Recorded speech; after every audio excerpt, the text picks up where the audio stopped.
मी सीमास पुणेरी स्वाद मध्ये तुमचं सर्वांचं स्वागत आहे।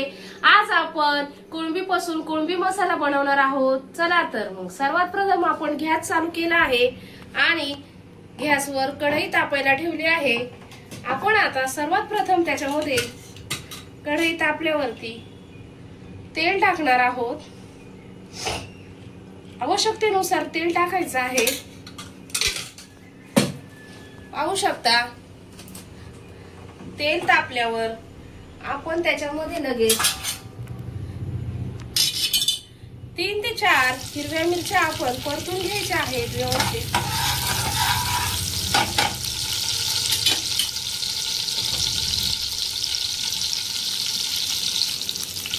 पाहू शकता मिरच्या आपल्या थोड्याशा परतल्या आहेत। आपण त्याच्यामध्ये 2 बारीक आकाराचे कांदे चॉप करून टाकले आहेत। कांदा आणि मिरची आपली तेलामध्ये छान परतून घ्यायची आहे।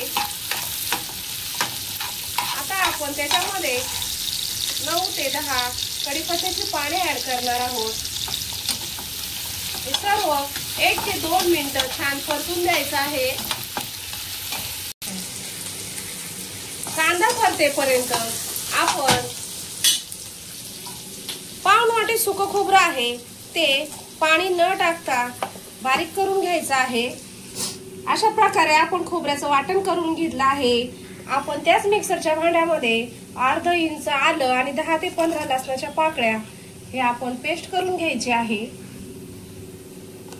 पाहू शकता अशा प्रकारे आपण आलं लसूण पेस्ट करून घेतली आहे। आपला कांदा छान असा परतला आहे। त्यामध्ये आपण 1 बारीक आकाराचा टोमॅटो चॉप करून टाकला आहे।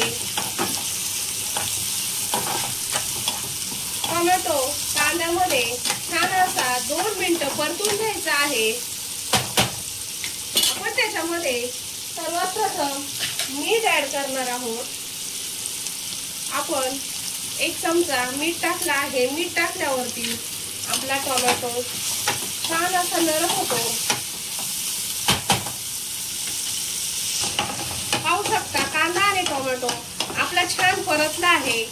सर्वात प्रथम आपण त्याच्यामध्ये जी आलं लसूण पेस्ट केली होती ती छान अशी तेलामध्ये परतून घ्यायची आहे। अर्धा मिनिट छान अशी आलं लसूण पेस्ट तेलामध्ये परतून घेतली आहे। आता आपण त्याच्यामध्ये मसाले ऍड करणार आहोत। सर्वात प्रथम आपण 1 चमचा हळद,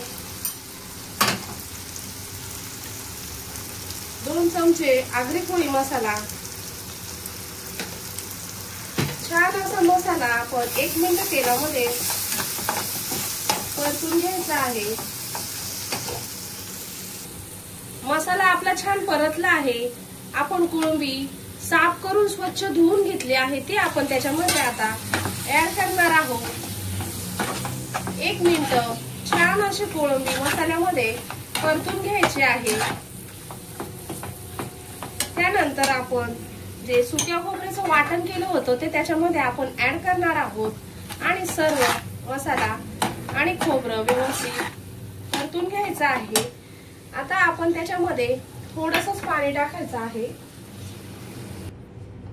पाहू शकता आपण थोडंसं पाणी ऍड केलं आहे आणि आपण त्याच्यामध्ये थोडीशी कोथिंबीर ऍड करणार आहोत आणि आपण त्याच्यावर 4 ते 5 मिनिटं मंद आचेवर मसाला चांगला शिजून द्यायचा आहे। कोळंबीमध्ये बघता आपला कोळंबी मसाला छान असा तयार झाला आहे। आपण आता गॅस बंद करूया आणि कोळंबी मसाला काढून घेऊ। पाहू शकता आपला कोळंबी मसाला तयार आहे। व्हिडिओ आवडला असेल तर व्हिडिओला लाईक करा, शेअर करा, सबस्क्राईब केलं नसेल तर चॅनलला सबस्क्राईब करा। धन्यवाद।